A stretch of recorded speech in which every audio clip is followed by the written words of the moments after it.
പിതാവിൻ്റെയും പുത്രൻ്റെയും പരിശുദ്ധാത്മാവിൻ്റെയും നാമത്തിൽ ആമേൻ. ഒന്നാം സ്ഥലം.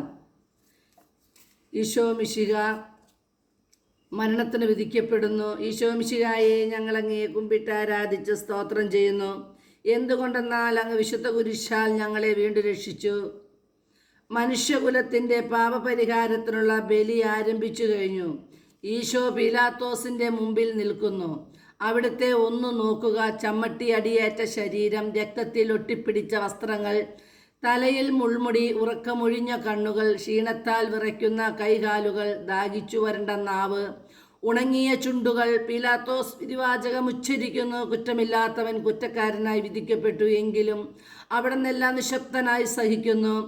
എൻ്റെ ദൈവമായ കർത്താവേ, അങ്ങ് കുറ്റമറ്റവനായിരുന്നിട്ടും കുരിശുമരണത്തിന് വിധിക്കപ്പെട്ടുവല്ലോ.